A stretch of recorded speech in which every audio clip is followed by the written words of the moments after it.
Après des classes aussi brillantes et avec la soudaine nécessité de personnel navigant, j'osais espérer obtenir un commandement un peu plus prestigieux. J'ai reçu ce coup de fil avant-hier, quelques heures à peine après que les radios aient répandu la terrible nouvelle. J'étais sommé de rejoindre la base navale de Manille sur le champ pour y prendre le commandement du SS 133. Je venais de recevoir l'attribution de mon propre sous-marin.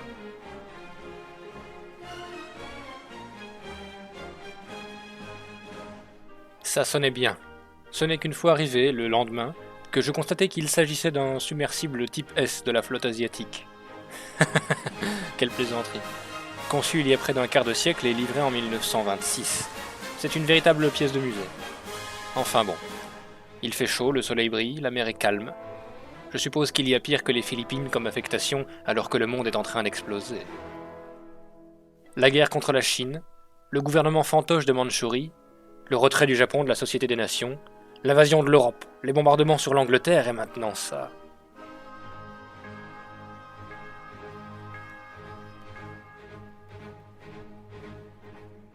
Juste au moment de notre départ, je reçois les ordres de mission. Ils sont clairs et à vrai dire peu engageants. Sortir de la baie de Manille par le détroit de Corregidor pour rejoindre le large de Cabra et Lubang et y patrouiller 10 jours. En somme, nous allons surveiller tout ce qui va entrer et sortir du détroit de Puerto Galera. Nous voilà enrôlés comme garde-côte. Il y aura d'autres submersibles et quantité de bâtiments alliés. La prudence est de mise. Clairement identifier chaque contact et faire un rapport, avec ordre de maintenir les communications radio. Rien que ça. Le haut commandement ne souhaite vraiment pas voir passer le moins de poissons sans être au courant, on dirait. Quelque chose se prépare, et ça sent mauvais. 4 heures à peine après notre départ de Manille, nous recevons une transmission radio contenant un ordre à effet immédiat venant confirmer mes craintes.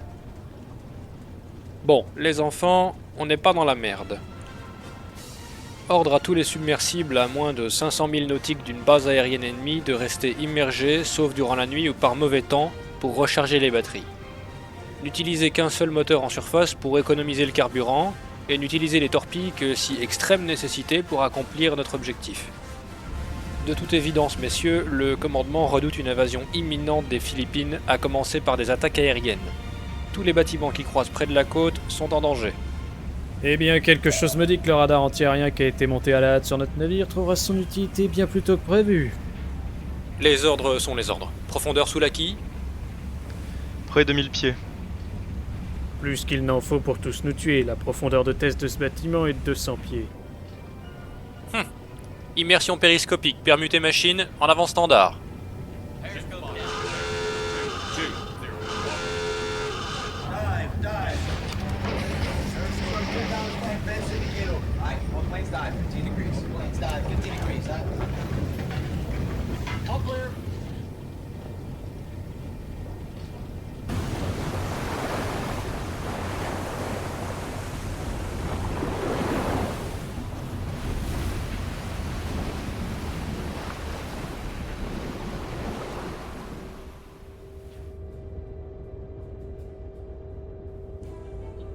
Moins 50 pieds, immersion périscopique confirmée.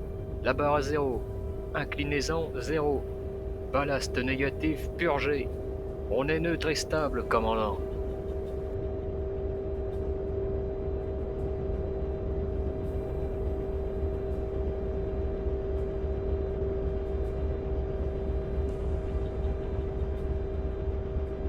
Voyons si ce Sodrouille tient le coup. Descendez à 100 pieds. Yes, sir. 9, 9.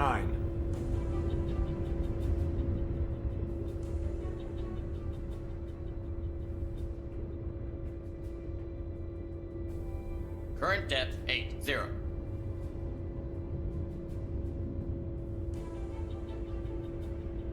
Pour le moment, le constat n'est pas glorieux. Il ne faut pas longtemps pour que les parois soient recouvertes de condensation et les instruments d'une buée les rendant difficiles à lire. L'humidité est déjà suffocante, il y a des fuites partout. Le kiosque, les manomètres principaux, les manos des ballasts, il y a même de l'eau qui sort des armoires électriques. Et 10 minutes plus tard, le chef mécanicien a percé une conduite affaiblie par la rouille lors d'un contrôle à coups de maillet en bois. Mais par quelle sorcellerie maudite cette épave flotte-t-elle encore, je ne le sais pas. Quoiqu'en l'occurrence, on ne lui demande pas de flotter à proprement dit. Fair enough. nous entrons lentement dans notre zone de patrouille. Maintenant, il n'y a plus qu'à attendre et écouter en silence.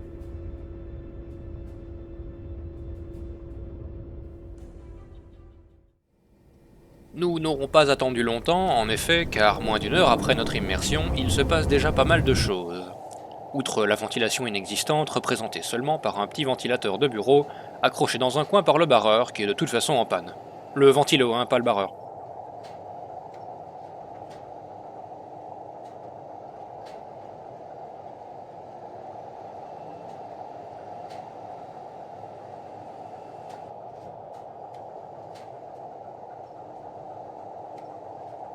Sonar contact. Merchant, closing. Bearing. 336. Long range. Un contact indéterminé, distant au 156. Plusieurs hélices se confondent. Hors de portée du sonar actif et pas de retour passif du ping. Donc, impossible de chronométrer le son.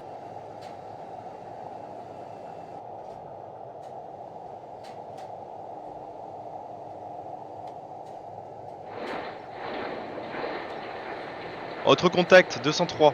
Plusieurs hélices. Navire de guerre, assez proche pour être à portée visuelle. Plusieurs contacts à l'hydrophone. Ce sont très probablement des alliés, mais nous devons tout de même vérifier. On remonte à 50 pieds, escamoter le périscope. Yes, sir. Periscope depth.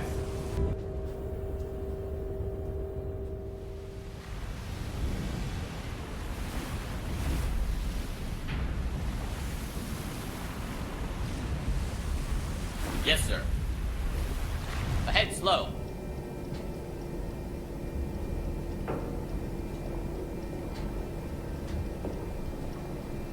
Ah, un porte-avions. Concrètement, s'il s'agissait d'un ennemi, approximativement toute l'USAF et l'US Navy lui seraient actuellement tombés dessus. Il est impossible qu'un bâtiment pareil ait pu approcher si près des Philippines sans être repéré.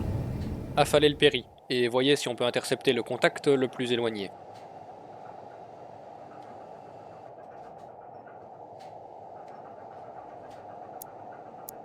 Sonar contact. Warship, closing. Bearing. 322. Long range.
D'après les relevés, le contact se déplacerait vers le 354 à environ 5 nœuds.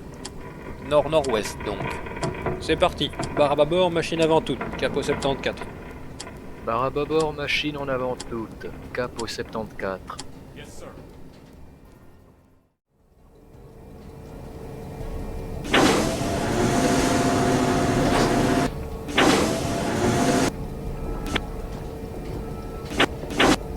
J'ai le visuel. C'était à prévoir. Tant pis, ça leur fera un bon exercice. On déclenche l'attaque. Torpilleurs à vos postes.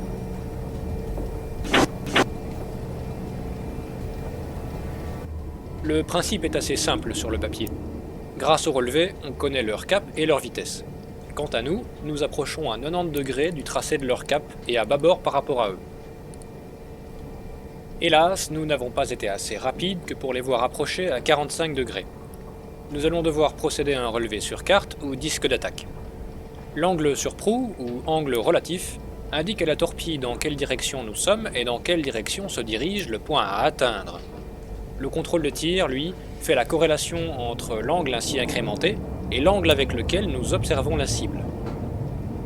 Il ne reste plus qu'à entrer la distance puisque nous connaissons déjà la vitesse. Cette donnée peut s'obtenir de plusieurs manières, toutes plus ou moins fiables. Dans notre cas, nous connaissons exactement les dimensions de la cible. Aussi, un télémètre stadimétrique, déjà présent dans notre périscope, établira pour nous le rapport entre le triangle formé par l'horizon, le point le plus élevé du navire et notre lentille. Une fois ces données connues, on a servi le péri au contrôle de tir et il suffit d'attendre que la cible soit dans la position souhaitée pour tirer.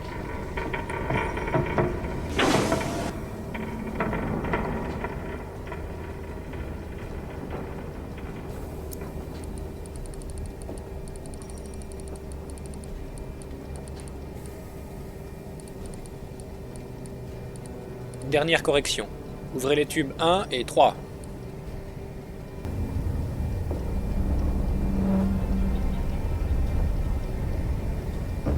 Tube 1 et 3 inondés, parés à tirer. C'est parfait. Fermez et asséchez les tubes. On interrompt l'attaque. Cette cible n'est pas pour nous, messieurs. Bien joué, c'était un exercice. Maintenant, on s'arme de patience et de courage jusqu'à la tombée du jour.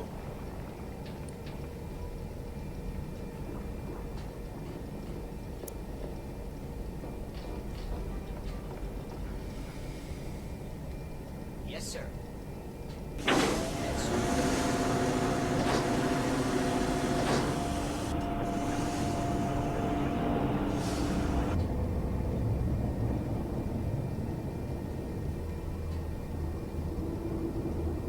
Yes, sir.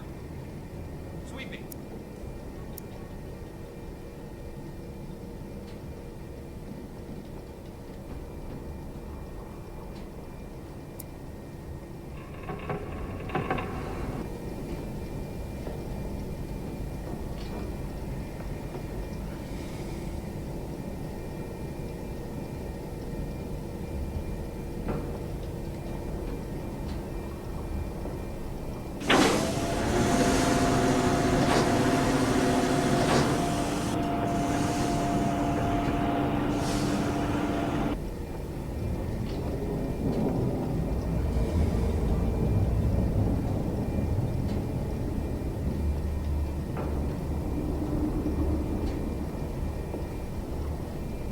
Le dernier rayon de lumière s'étant enfin dissipé derrière l'horizon, un rapide contrôle des environs et nous pouvons enfin faire surface pour profiter de quelques heures d'air frais et recharger les batteries jusqu'au lever du jour où nous serons à nouveau obligés de nous cacher. Yes, sir. Surface the boat. Prepare to surface. Prepare to surface. Be ready on all 4 engines. Stand by to charge batteries. Give me some rise on the planes. Blowing main balance.